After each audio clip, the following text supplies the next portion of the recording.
Welcome everyone. My name is Kinga Ince. I'm a media expert and the founder and CEO of White Report Global Limited that operates mediaspace.global. So everything that we do is to help our members, you, to build your network, knowledge and business. And having said that, this is what our global networking session is about today, with this special topic speaking about business development, sales and partnerships in the hybrid era. So my first question to the panel is, what do you see the biggest change in this hybrid era compared to the pre-pandemic and the pandemic times from business to business communication and sales perspectives? In the past, there was definitely a feel in sales that you had to go see the people first, right? There had to be some sort of physical contact in order to establish the relationship. And while obviously that's still very much encouraged, and I'm very much of the belief that that's the right way to do things, the fact that you can just kind of go straight into a video meeting now was just like not a possibility before. This is now. In fact, many people actually suggest it to you, right? They say, hey, we'd rather do that as a first step. Yeah, I would completely agree with that. Prior to the pandemic, I would have spent about a third of my time traveling.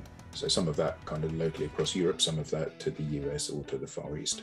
And the idea that not only has my expectation changed, that I can have a relationship with somebody without having to go and see them, their expectation has changed. I changed my mindset, our clients have changed their mindset as well. And, it is more, it's easier to kind of get in front of people because people are perhaps more responsive online as well to, introduction of, direct reach outs or connections. So the biggest change I think has been that, and it is for the better. I think everyone's excited to meet again and be in person again.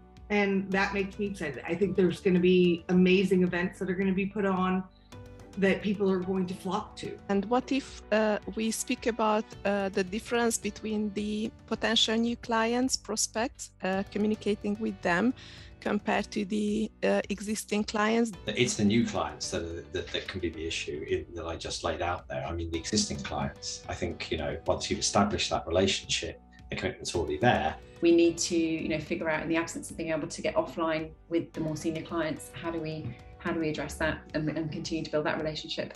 And what about the international and new prospect type of communication and business development? Well, I would say it's very, very important to at least connect virtually, but also in person. I recently reached out to somebody from PepsiCo randomly, and we had dinner last night. And that's going to be a very fruitful relationship moving forward. I think that the beauty of the online world is that a 1 hour meeting takes an hour of your time.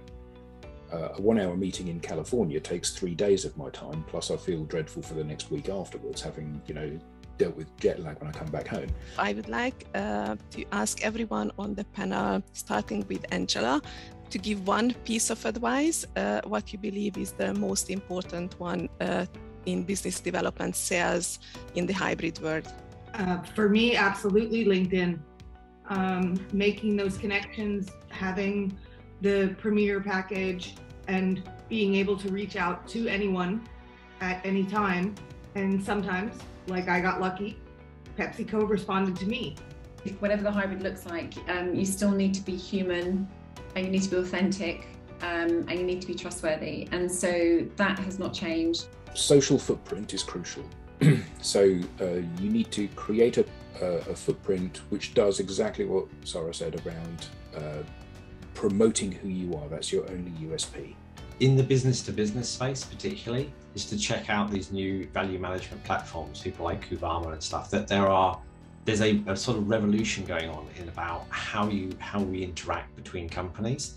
And it's it was happening anyway before the pandemic, but it's happened at a confluence where suddenly it actually matters enormously, because you can judge what's a good way to act and what's not a good way to act. But I just recognized that after 1.5 years having no physical events, when we started our Leadership Club Budapest and London events, I was on my way to the first session, and I felt that I want to hug some of these people who I haven't met for ages. So I think it's really heartbreaking that if people like me want to hug strangers, professional colleagues, then it's really a change. So Kinga, I would say I'm the opposite of you. I'm a hugger, but I've learned in my years of networking and pre and post pandemic that you have to ask. Like, if I see you, I would love to hug you because I like you. I know you now, right?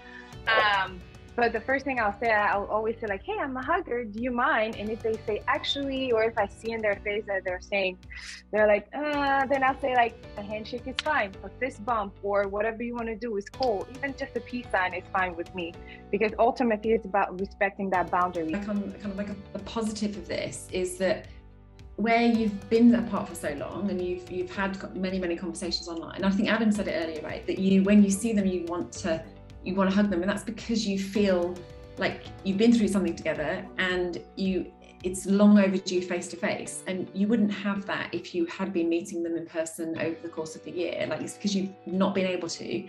You then have what I feel is like perhaps a deeper connection when you do meet them. Suggested we think about what's the next phase of this trend, and how will we be communicating with one another and colleagues when the metaverse is just everywhere.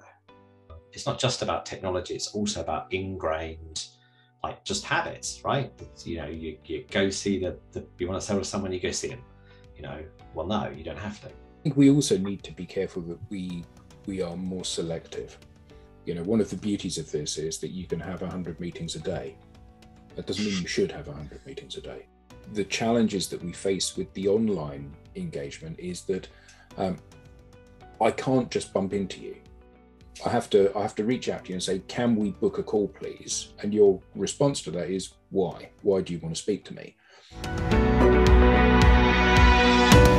If you're interested in being interviewed for Mediaspace Members Daily, I know I've interviewed some of you already, but I'd be keen to hear from you. So I've put my email address in the chat, so if you can drop a note to me. We also have the Well Connected Leader course launching soon, which is all about raising your professional visibility within the digital space. So keep an eye out for that. We'll be launching in May.